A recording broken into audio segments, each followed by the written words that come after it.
December 15 அமரஜீவி பொட்டி ஸ்ரீராமுலு அவர்களின் 72ஆம் ஆண்டு நினைவு தினம் மயிலாப்பூர் லெக்ஸ் கார்னர் அருகில் அமைந்துள்ள அமரஜீவி பொட்டி ஸ்ரீராமுலு அவர்களின் நினைவு இல்லத்தில் அவரது திருவுருவ சிலைக்கு மாலை அணிவிக்கப்பட்டது. இந்த நிகழ்ச்சியில் திராவிட தெலுங்கு தேசம் கட்சி மாநில தலைமை ஒருங்கிணைப்பாளர் முனி ஆறுமுகம், தமிழ்நாடு தெலுங்கு ஃபெடரேஷன் ஜெயக்குமார், வீரபாண்டிய கட்டபொம்மன் பண்பாட்டு கழக தலைவர் இளைய கட்டபொம்மன் மற்றும் அருண், பாலாஜி, கௌதமன் உள்ளிட்ட பலர் கலந்து கொண்டனர்.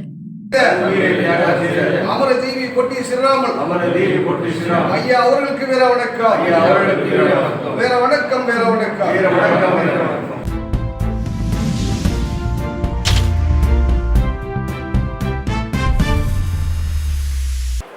ஊடக நண்பர்களுக்கு வணக்கம்.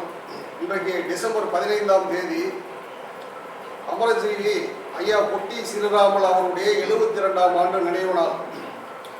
1952ஆம் ஆண்டு ஒன்றுபட்ட சென்னை மாகாணத்தில் அன்றைக்கு சென்னை மாகாணத்தினுடைய பெருவாரியான மக்களாக இருந்த தெலுங்கு மக்களுக்கு மொழி வழி மாநில உரிமை கோரி 57 நாட்கள் இந்த மயிலாப்பூரில் அமைந்திருக்கக்கூடிய அமரஜீவி ஐயா பொட்டி ஸ்ரீராமுலுடைய நினைவு இல்லத்தில் 57 நாட்கள் உண்ணாவிரதம் இருந்து மொழி வழி மாநில உரிமைக்காக தன்னுடைய உயிரை தியாகம் செய்த ஐயா பொட்டி ஸ்ரீராமுலு அவர்களுடைய இந்த 72வது நினைவு நாளை அவருடைய தியாக வரலாற்றை போற்றுவோம்.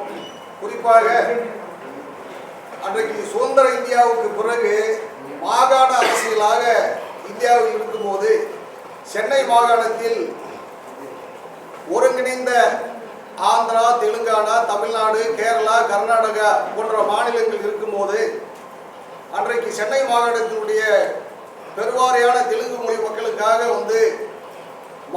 தனி மாநில உரிமை வேண்டும் என்று அன்றைக்கு 1951 காலகட்டங்களிலிருந்தே அந்த கருத்தியல் மேலோங்கி நின்றது.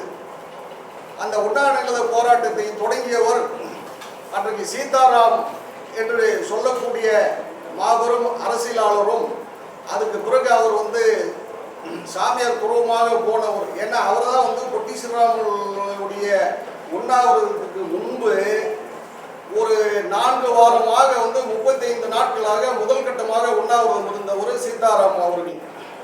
அப்போ தமிழ்நாட்டினுடைய மாகாண முதலமைச்சராக இருந்தவர் ராஜாஜி அவர்களோ, இந்திய பாரத பிரதமராக இருந்தவர் நேரு அவர்கள் அப்போ இந்த மொழி வழி மாநில உரிமை கோரி முதல்வருக்கு கடிதம் கொடுத்தார்கள், பாரத பிரதமருக்கு கடிதம் கொடுத்தார்கள்.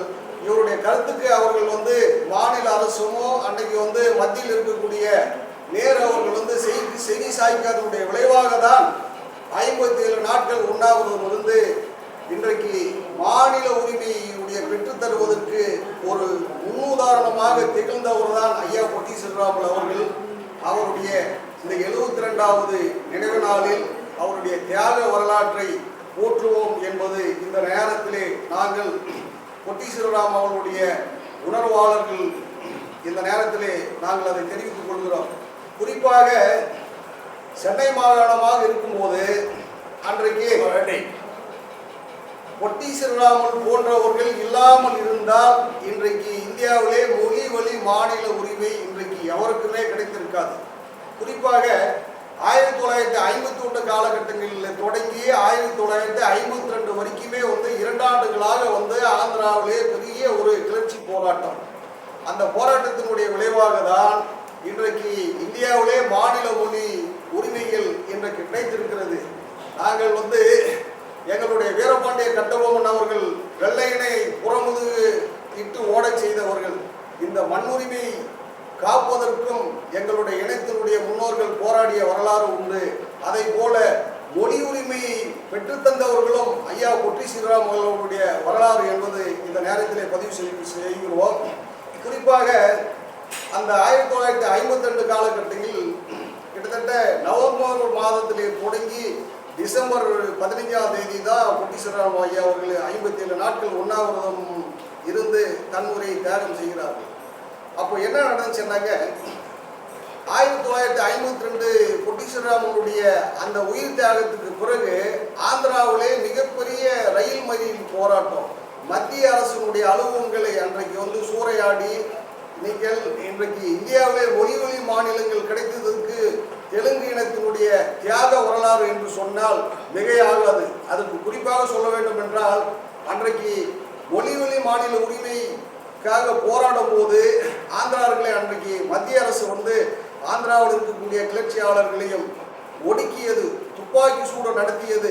கிட்டத்தட்ட 30க்கும் மேற்பட்டவர்கள் இந்த உயிர் தியாகத்தை செய்துதான் இன்றைக்கு மொழி மாநில உரிமையை இன்றைக்கு பெற்றுத் தந்திருக்கிறார் என்பது இது ஒரு வரலாற்று நிகழ்வு.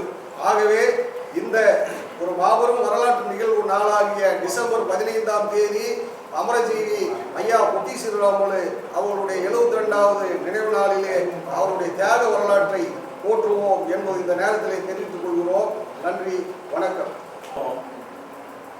58 రోజులు నిరాకరణ దీక్ష చేసి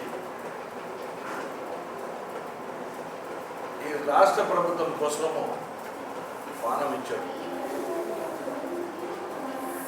రాష్ట్ర ప్రభుత్వం ఈరోజు తెలుగు ప్రభుత్వం కోసం ఒక 58 రోజులు నిరాకరణ దీక్ష చేసి పానం ఇచ్చిన ఒక వ్యక్తికి ఈరోజు అమరజీవికి ఈరోజు అన్ని పెద్దలు ఇక్కడ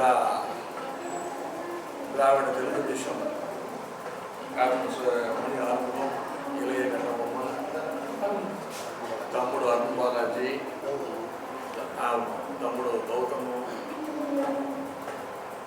అందరూ వచ్చి ఈరోజు 10 గంటల నుంచి మధ్యాహ్నం వరకు ఇట్లా పెద్దలను ఈ కాలంలో ఈ కళాచారంలో ఈ వేదికల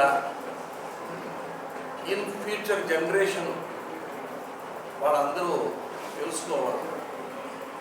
చదువుకుంటాము, ఉద్యోగం చేస్తాము.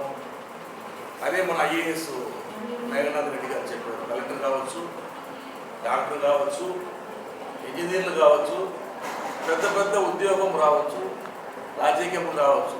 ముందు మనిషిగా రావాలి.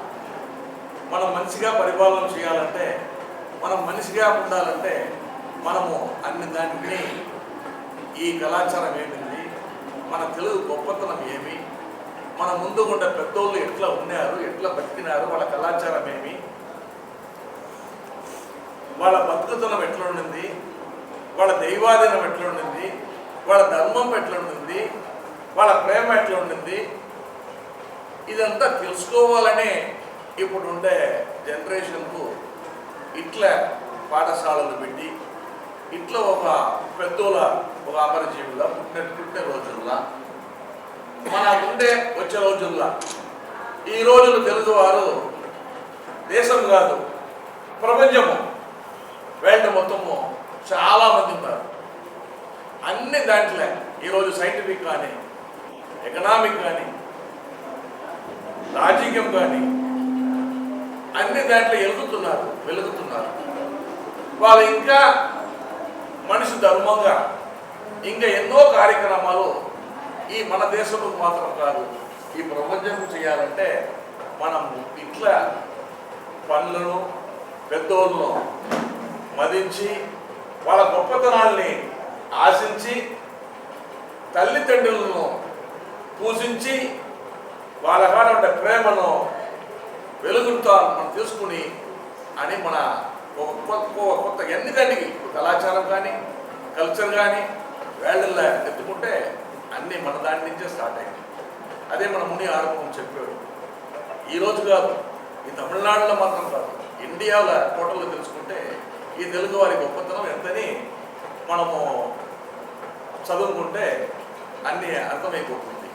ఇట్లన్నీ చేస్తున్నాను. నేను జయకుమార్ గారు, all India Telugu federation state vice president, north Madras Kamma సంఘం సెక్రటరీ.